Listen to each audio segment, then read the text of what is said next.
Play. Oke. Assalamualaikum warahmatullahi wabarakatuh.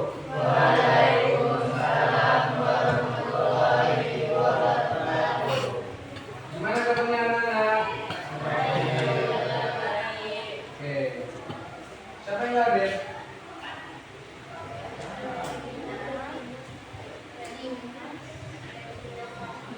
Nah, saya. Yang nggak hadir aja ya. Bilang. Oke. Sedina. Oke. Siapa lagi? Mesa. Dimas. Kenapa ya? Rama. Siapa lagi? Alfa.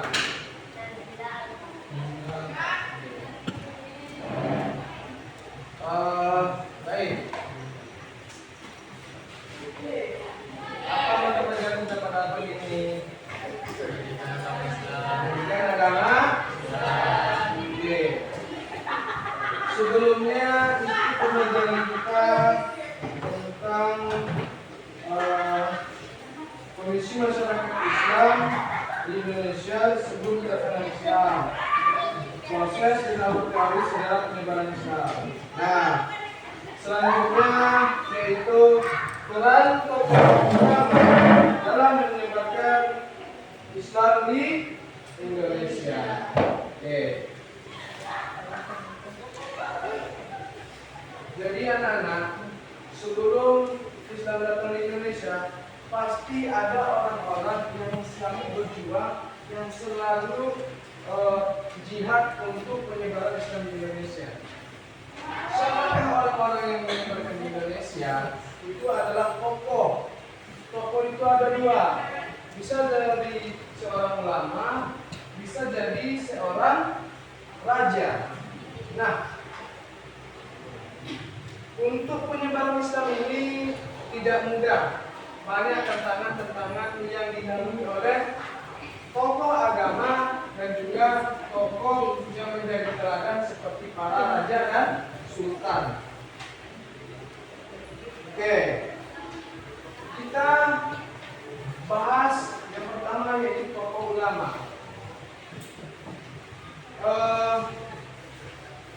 Tokoh ulama yang pertama kali datang ke Indonesia, yaitu orang-orang yang dari awalnya Islam itu berkembang. Dari mana? Arab. Oke.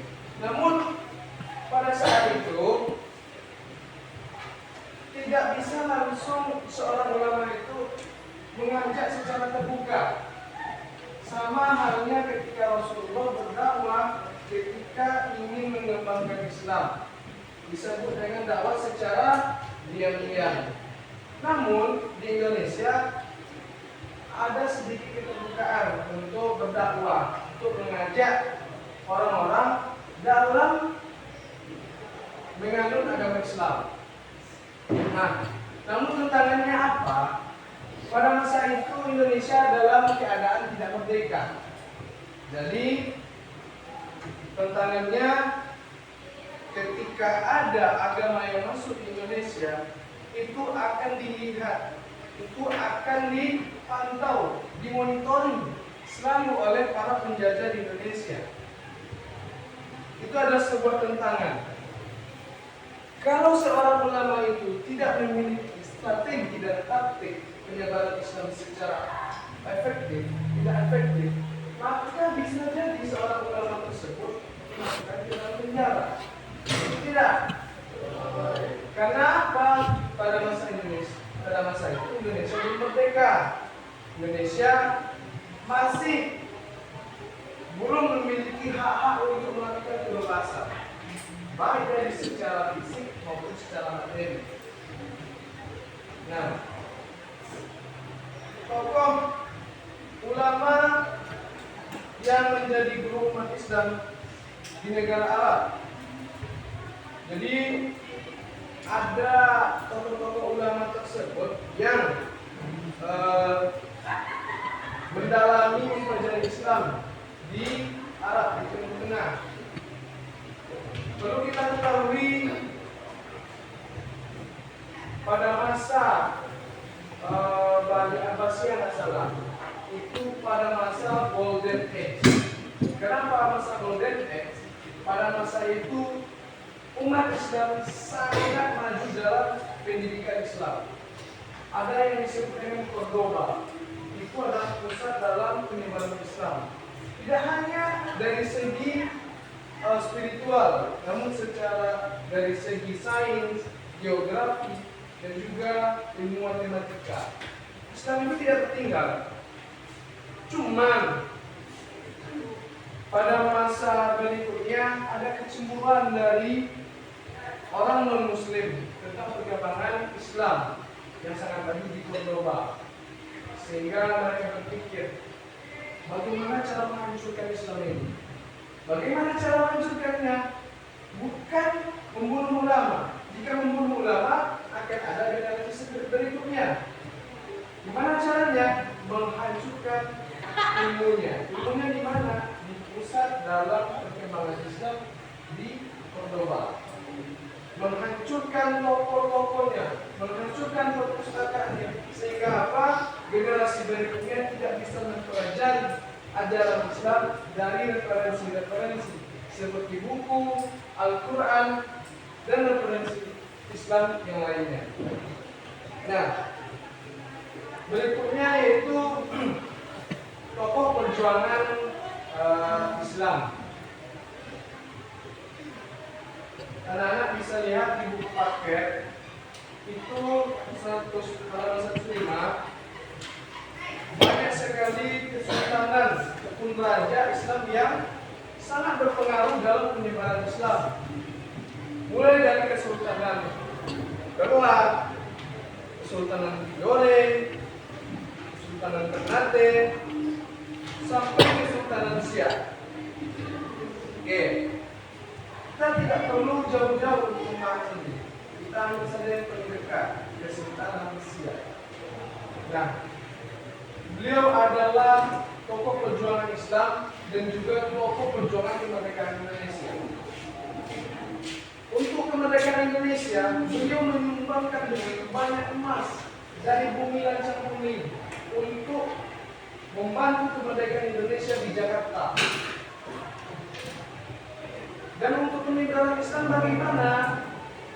Beliau mendirikan madrasah pendidikan, beliau mendirikan surau, beliau mendirikan masjid. Dalam masjid dan surau, beliau membuat sebuah kegiatan seperti pengajian. Beliau mengundang ulama-ulama dari Aceh, dari Minangkabau, dari Timur Tengah, dari Arab. Begitulah cara beliau untuk penyebaran Islam. Nah, pada suatu hari datanglah kalau Sultan Syarif Qasim ini dia itu senang merakyat. Bagaimana cara dia merakyat? Dia selalu keliling-keliling di daerah dia tinggal. Nah, ketika dia keliling-keliling melihat bagaimana keadaan masyarakatnya pada saat itu. Suatu ketika datanglah seorang pemuda kepada beliau. Wahai Paduka, bagaimana bisa menjadi seorang muslim yang baik? Dia mengatakan sederhana, tapi tidak semua orang bisa melakukan. Bagaimana caranya? Bersikaplah dengan jujur. Itu kunci yang pertama. Kenapa jujur? Ketika kita jujur, pasti orang percaya dengan kita. Betul tidak? Ketika orang terdekat kita ataupun tidak terdekat, sekali saja dia berbohong pada kita, kita percaya lagi atau enggak?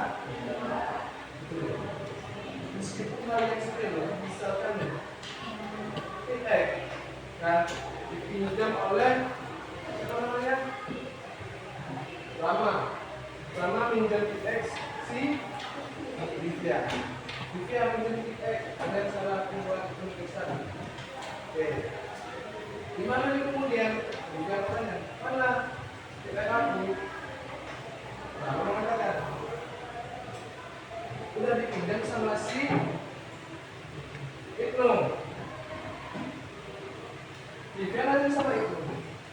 nggak ada katanya.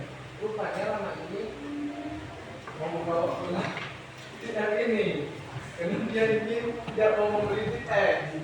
Nah, meskipun ini harganya cuma 2.000 sampai 5.000, Livia tidak akan percaya lagi sama Rama. Betul tidak? Ketika Rama ingin meminjam sesuatu, Livia mau tidak lagi membantunya? Enggak kan? Berarti kepercayaan Livia sama Rama sudah hilang. Itu adalah contoh hal yang sederhana.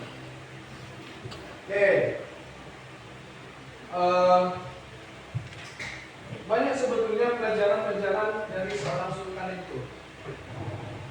Dari tokoh agama kita sudah tahu. Contoh Imam An-Nawawi.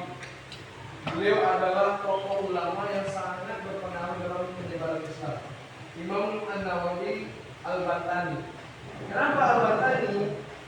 Dia berasal dari Banten.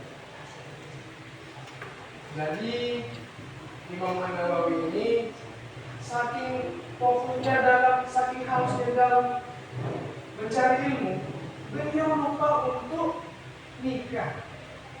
Itulah saking beliau itu haus dengan ilmu. Saking lupa nikah. Kalau kita apa? Sampai-sampai nikah itu pacaran. Nah, ya kan? Betul tidak? Nah, kadang-kadang ada doktrin dari orang tua.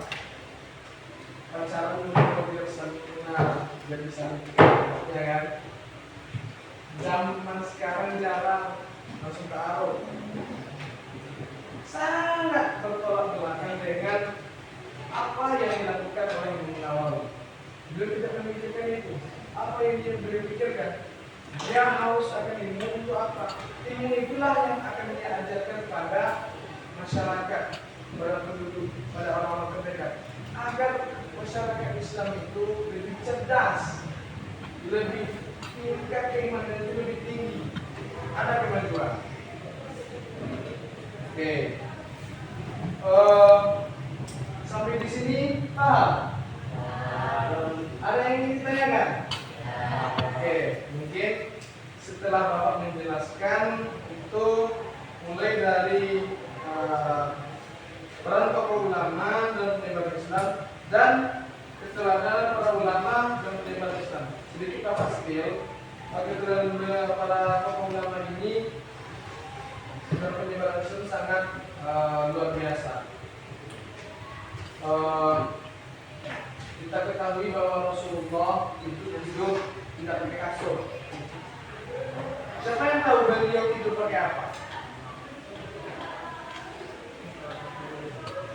Kan, pelapak rumah. Di situ beliau tidur. Bagaimana dengan kita sekarang? Tidurnya di atas kasur. Dengan begitu empuknya kita tidur sampai terlambat langsung. Betul tidak? Nah, jadi Bapak ada sedikit bagaimana, siapa tahu itu orang-orang Solo. Orang Solo, pernah dengar nggak? Solo. Jadi Solo itu adalah metode dalam lembaga. Orang Solo itu ada beberapa tempat mereka tidur tidak pakai kasur. Nah, cuma di lantai aja. Kenapa di lantai? Biar tidurnya tidak nyenyak. Sehingga dia tidur tidak nyenyak, dihabiskan waktunya untuk beribadah. Itulah satu sederhana. Jadi sangat memperlukan dengan kita. Cuman kita tidak harus seperti mereka. Kita harus bisa mendekati kebiasaan-kebiasaan dari tokoh ulama. Tidak harus sama, tidak harus nomor. Setidaknya kita bisa ada perubahan setelah kita merenungi kisah-kisah dari perjuangan ulama dan tokoh raja. Oke. Mungkin sampai di sini paham lah ya. Oke. Ada pertanyaan? Oke, kita lanjut. Bapak ingin anak-anak semua itu diskusi satu kelompok itu berapa semuanya? 15. Bapak ingin itu satu kelompok yang cowok, yang cewek 2 kelompok. Sekarang ya? Sekarang ya? Cepat. Kita tidak banyak.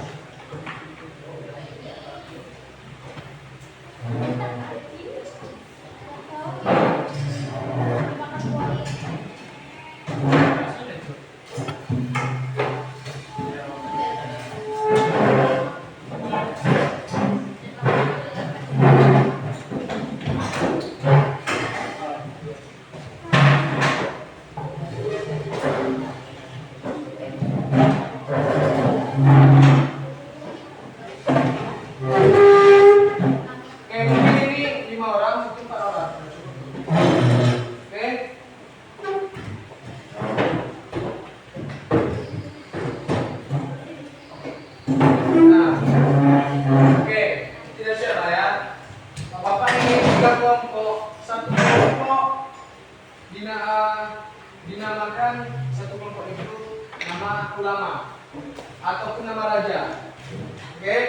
Misal nih, ini nama tokoh ulamanya itu Sunan Ampel. Situ Sunan Kalijaga. Terus itu contohnya itu Sultan Syarif Kasim. Itu contoh ya. Jadi Bapak kasih waktu selama 7 menit untuk mencari apa nama kelompok kalian. Apakah nama tokoh ulama ataupun tokoh kesultanan atau raja. Yang kedua, contohnya nih, misal sini Sultan Siak. Jadi kalian sampaikan apa yang bisa kalian sampaikan, bagaimana penyebaran Islam pada masa Kesultanan Siak. Apa yang dilakukannya? Metode dalam penyebaran Islam itu bisa mulai dari perdagangan pertama, yang kedua perkawinan, yang ketiga pendidikan.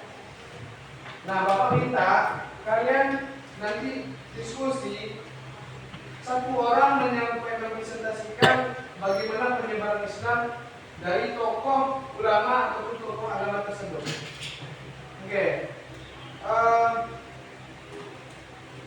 5 menit cukup?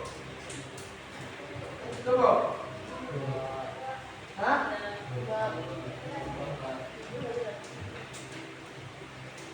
7 menit lah ya. 7 menit ya, Bapak kasih waktu 7 menit. Mulai dari sekarang. Hah? Ya. Nanti kan diskusi satu orang. Atau diskusi lah, apa nama tokoh agama, ulama, raja, siapa, bagaimana penyebaran.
Ayo, ajak kawannya diskusi.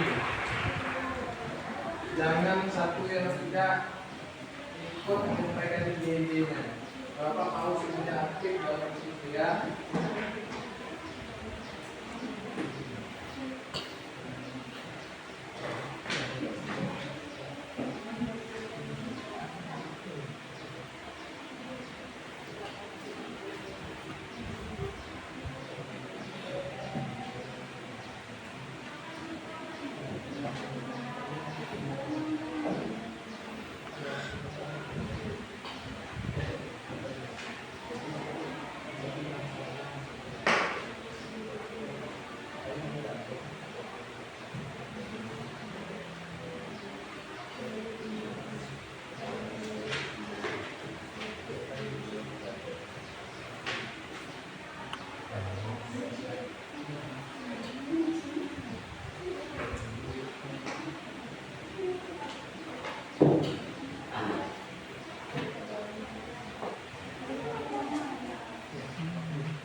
Dapat.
Oke, udah siap semua ya?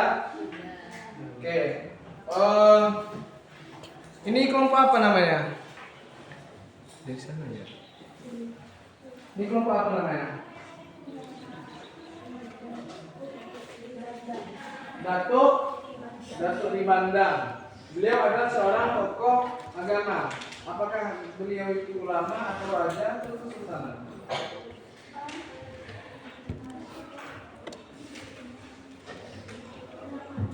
Lama, oke. Silakan presentasi di depan bagaimana penyebaran Islam dari seorang tokoh tersebut.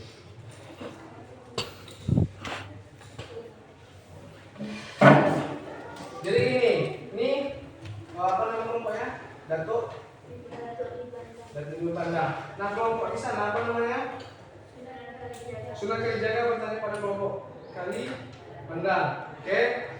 Nah ketika kelompok Sunan Kalijaga itu kelompok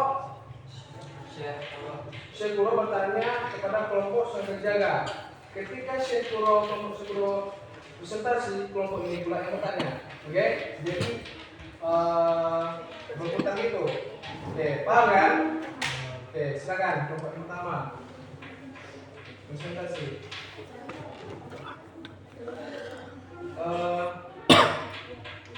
Berdua boleh.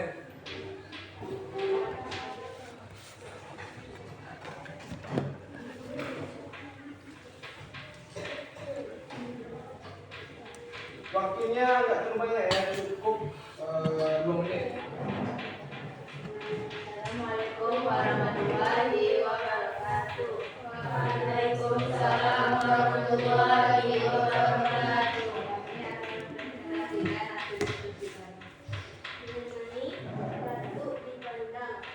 Datuk dipandang merupakan salah satu tokoh dari pesantren Sunan Giri yang mengislamkan kerajaan Gorontalo dan Kalimantan Timur. Santri-santri Sunan Giri tersebut menyebar ke berbagai pulau untuk menyebarkan ajaran Islam seperti Pulau Bawean, Kangean, Madura, Maluku, Ternate hingga ke Nusa Tenggara.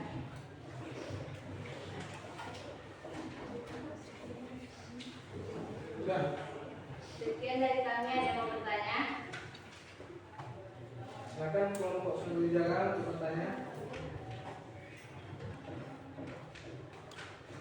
Bebas pertanyaannya. 5W1H. Tahu 5W1H? Apa, kenapa, mengapa, bagaimana, kapan, siapa? Oke, silakan. Silakan berdiri. Sebutkan dari kelompok mana.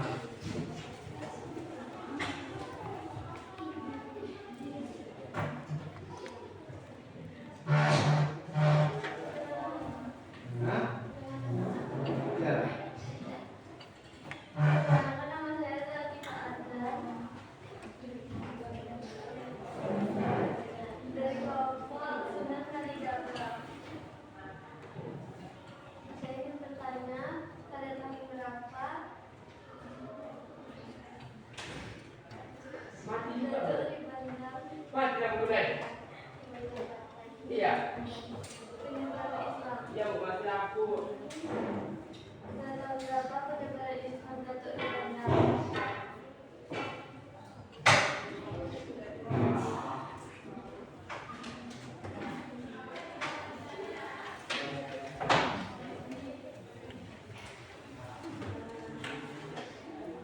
Gimana kelompok? Ada yang mau bantu menjawab?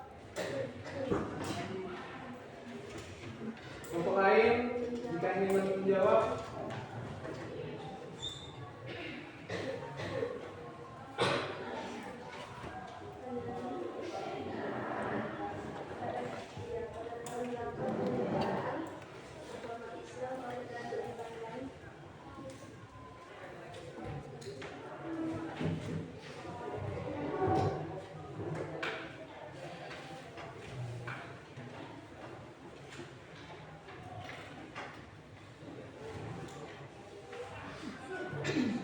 Oke, kelompok lain tak ada yang menjawab.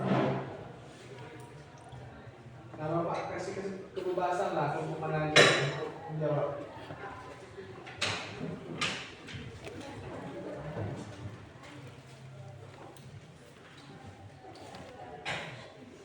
Masuk.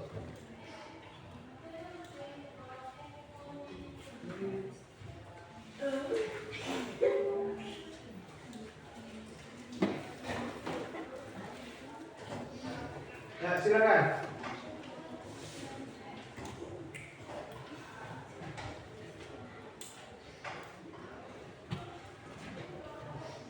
Oke, cepat, waktu kita nggak banyak lagi.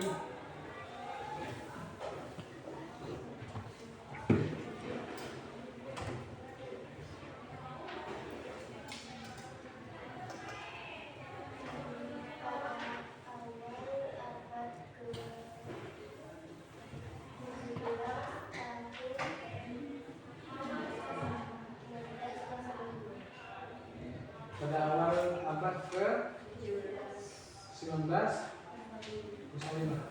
Oke, tepuk tangan untuk kelompok ini jawab dulu. Oke, silakan duduk kelompok presentasi.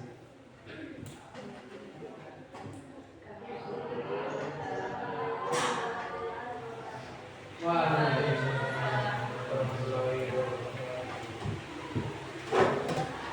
baik, kelompoknya kelompok Sunan Dijaga. Terima kasih.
Ya, berdiri.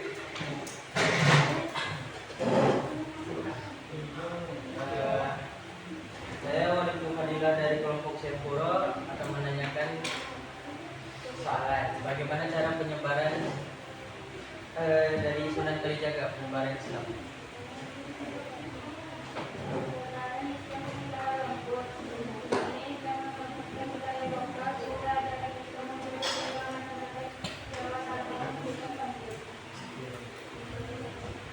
Oke, dapat disimpulkan cara itu kalau bahasa secara usahakan itu metode beliau dengan berbicara dengan yang lembut dan apa sih? Hah?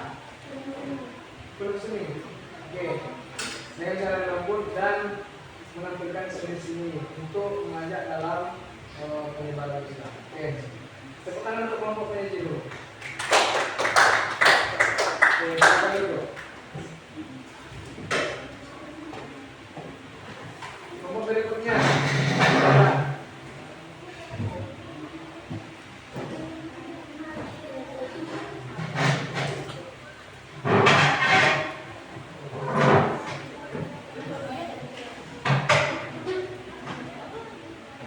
Assalamualaikum warahmatullahi wabarakatuh.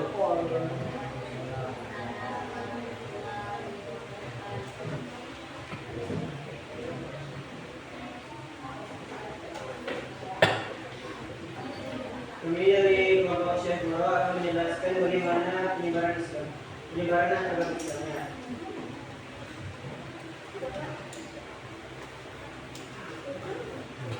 Syekh Muro melakukan dakwah di Pulau Jawa. Setelah menjadi guru keislaman di Sultan Malaka, pada saat melakukan penyebaran agama Islam, beliau membangun sebuah pondok pesantren yang dikenal sebagai tempat berdakwah dan menyiarkan agama Islam. Dan ada yang ingin ditanya?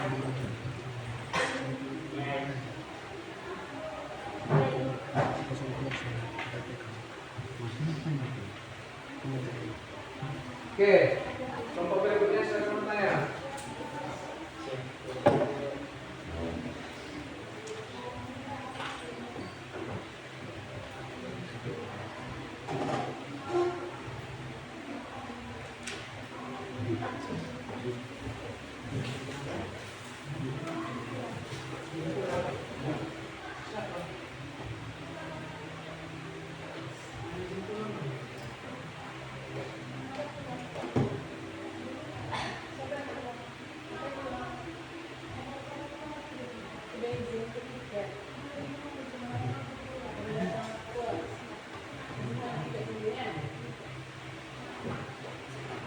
Oke, silakan.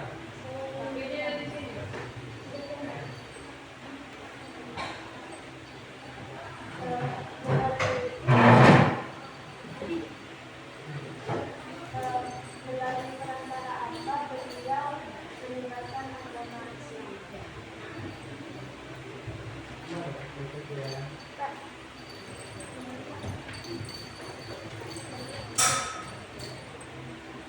Dengan cara membangun sebuah pondok pesantren yang dikenal sebagai tempat berdakwah dan menyiarkan agama Islam.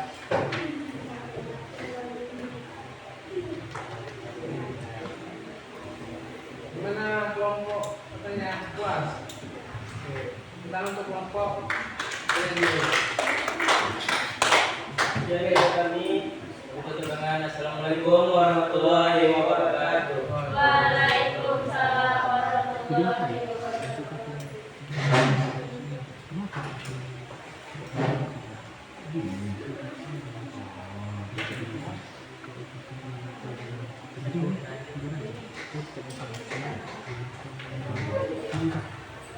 Oke, berarti sudah paham kan bagaimana penyebaran Islam dari tokoh baik itu kesultanan, ulama, dan lain-lain sebagainya. Sebagai penutupan, itu bahwasannya penyebaran ajaran agama Islam di setiap negara itu berbeda-beda.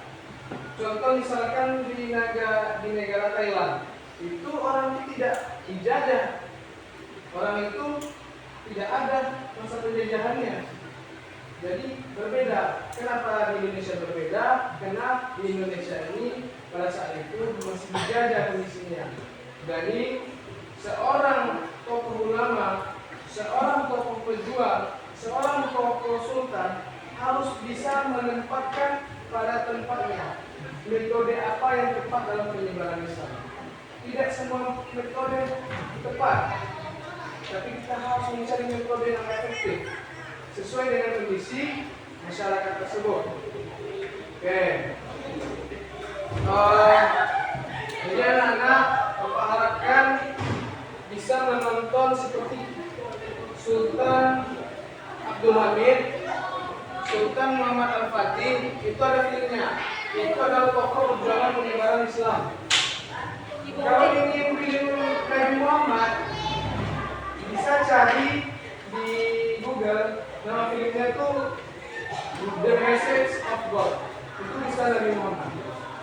Di situ sekitar 2-3 jam filmnya. Di situ banyak penjelasan.